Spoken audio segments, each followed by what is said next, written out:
What's up, everyone? It's your girl Brain Shanae, and today I am going to be doing a book review that I'm really excited to talk about and review, and that is Flipping Boxcars by Cedric the Entertainer.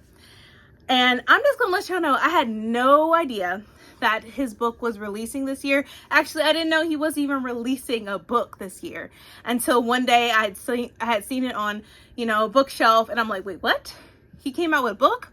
And then like my other thought was like, okay, maybe it's his autobiography, because you see, his physique, his, a body on there. And you're thinking like, oh, it's his autobiography, but it's not. It doesn't say autobiography. It says Flipping Boxcars. And immediately I'm like, oh, so this is definitely not autobiography. And Flipping Boxcars is a crime caper.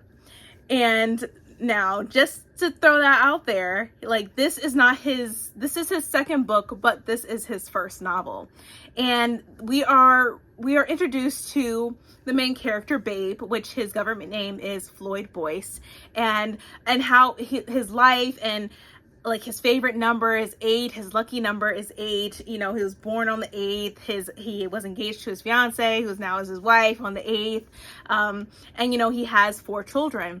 So I thought like this was an incredible book. Now, mind you, I listened to the audiobook. I do plan on getting the physical book. I really want it in my hands because it was I feel like it kept going. It was fast paced. Now, I will say the ending was abrupt, but just how it ended, it makes you know that there's another book that's going to be coming out, which I'm really excited for. And I'm really wanting to see what happens, because it left you on a cliffhanger, because you don't know what came of it, what happened, was he able to succeed? It was just a lot. So within this book, we deal with a lot of themes, and there's many themes within this book, which I do enjoy. I mean, there are some things that were like, oh Lord, this is, it's a lot, but I found it very realistic. And the whole point of Cedric the Entertainer writing this book is to pay homage to his grandfather. And I thought that was also very, very precious. And the fact that, like, even me, like, before knowing about, him writing this book to pay homage to his grandfather, I felt like I had a connection with the book and with the main character within this book. And this book is happening in the late 1940s, so 1948. But we have a time jump where we go into 1944, where Babe, he's drafted. And so that's, World War II. And he is in France, and particularly he is fighting on at Omaha Beach, which is located in France and is known for D-Day. And he's fighting with his troops to make sure that the German troops don't enter France, and so they defended Omaha Beach. And just from that alone, and knowing, like, especially being a Black man and how they were treated in the army and the military, it made me feel I had a connection, in a sense of I have family members that also went through that as well, where, the Black men that was serving America, our country, America, they were not treated the best. They were on the front lines because, in the military back then, and maybe who knows how they are now, they were pretty much, their lives were expendable. So they put them in the front lines for a reason. But back then, yes, they were drafted, and then there were some people who found ways not to even be part of the war effort. I know for a fact, like my uncle, he was drafted, but there was some guidelines that he didn't have to go because he was in an ROTC program, so he didn't have to go. But there were some people that did not have that option, and they had to go. And just with that alone, and how it talks about his experiences of being a Black man and how they were treated, it definitely is something that it's accurate. Now, mind you, this book is fiction. When I was doing some research, Cedric the Entertainer even said it, that this is not a real story, but it's paying homage to his grandfather. So this is a fictional story, but a lot of the events like D-Day, Omaha Beach, those are real events that occurred. And so as he was there in France and he was drafted, he did have a love affair, and this love affair, taught him how to play craps and the guidelines and the rules and all this extra stuff. But he realized that he had the person that he loved with him at home, and his family, was at home. His kids were home. So it was just a love affair. It was nothing else to it. There was no ties with, there was nothing, once he left and everything, that love affair didn't exist anymore. But when it goes into detail about D-Day and then how he received the Purple Heart and he was able to be honorably discharged. Now, I will say, like, during that time, some people from that, that were in the war, they did not come back to America because they knew that even though they served their country still wouldn't love them back because of the color of their skin. So I thought that was like, yeah, that's pretty accurate. That's really spot on. Some people did not come back to America. And people that did come back to America, they were still treated like poorly. It has themes of racism within this book, which is accurate. And it just lets you know that, like, even back then, and even, racism still exists. I know some people may disagree, but it exists. It's obvious. We see it all the time. But he talks about his dream. So when he gets honorably discharged, he buys this land for his family and to one day be able to build on this land. So he purchased the land, he has the deed and everything, but he's trying to find a way where he has enough money where he can provide for his family and build on their land finally.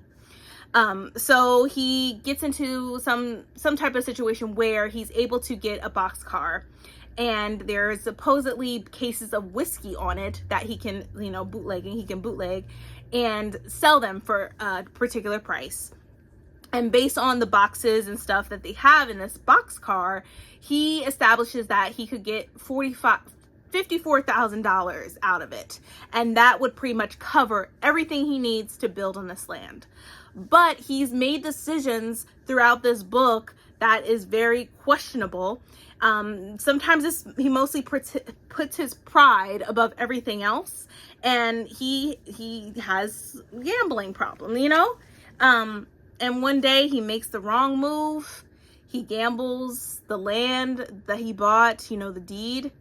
And he's like, I'm lucky, I got this, I'm good, because he's known to never have lost a game, which he hasn't ever lost until that one time. And it's just like gambling, it's a gamble, it's a risk.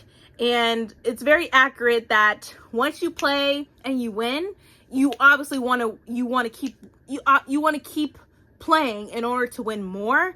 But that's the whole point. Like, that's how the game entices you and grabs a hold of you. I know I went to the casino like a few years ago. I was watching my husband play, and he won a lot of money, more than he came in the casino with. And I'm like, okay, you got to stop. He's like, no, I could do this. I got this now. And next thing you know, he loses it all. And I'm like, you need to stop when you're ahead, and I think that's what Babe needed to do. But he was like, no, I got this in the bag because this is enough money, because if the boxcar doesn't go as planned, I still have this money that I could work with. And then that just backfires, and that's when his marriage is on the line as well. So like when his wife finds out about what he had done, she calls him by his government name, because she usually calls him Babe, but when she's pissed, she calls him Bob Boyce. She calls it, not Bob, Floyd. She calls him Floyd Boyce, so it was just like, oh, you're in trouble. And so now he's trying to find a way to get this whiskey and do what he got to do to get this $54,000 plus getting the deed back to his land. So within this book, I found it to be refreshing. I found it to be, there were some hard-hitting things in this book, so just be aware of that. But at the end of the day, like, I gave it a 4 out of 5 stars. Now, when I listened to the audio was only 8 hours, so it's not like a chunker of a book, but it's a lot. There's a lot of action that keeps going, and I just enjoyed this book wholeheartedly. Cedric the Entertainer.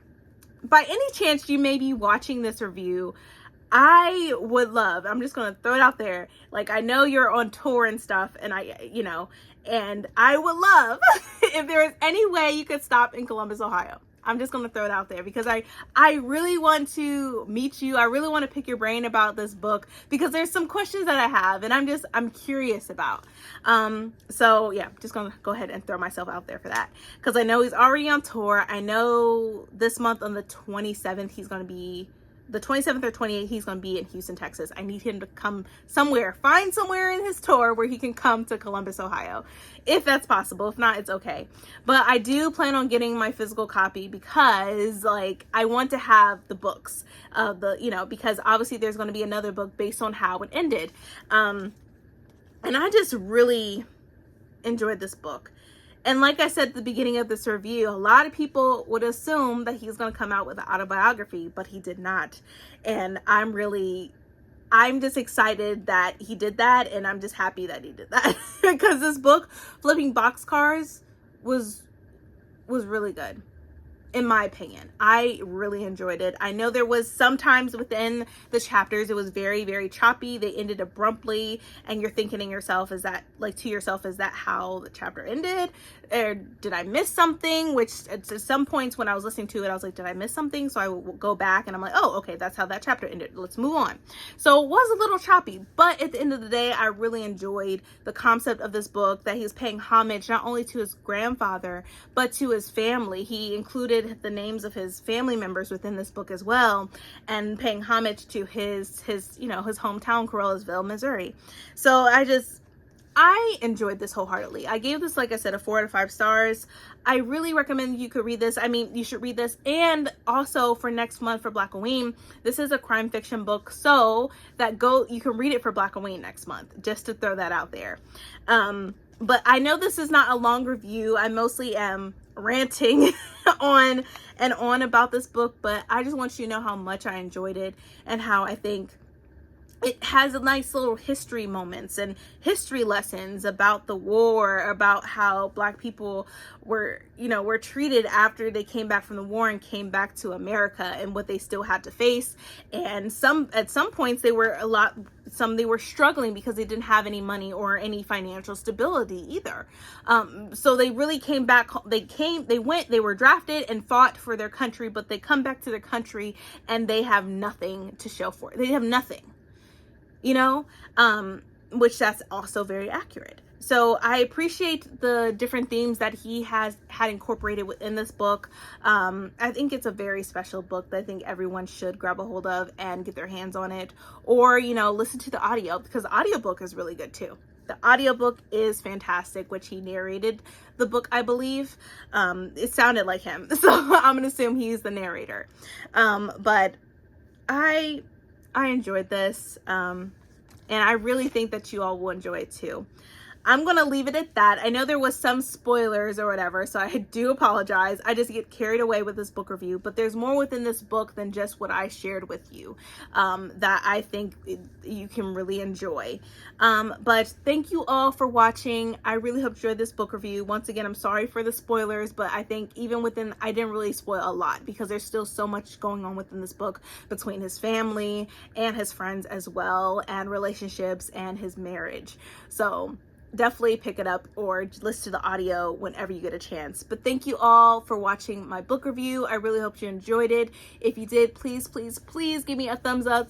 Also, don't forget to hit that subscribe button and that bell to be notified when I upload more videos in the future. But thank you all so much for watching, and I hope you are staying healthy and staying safe. See ya.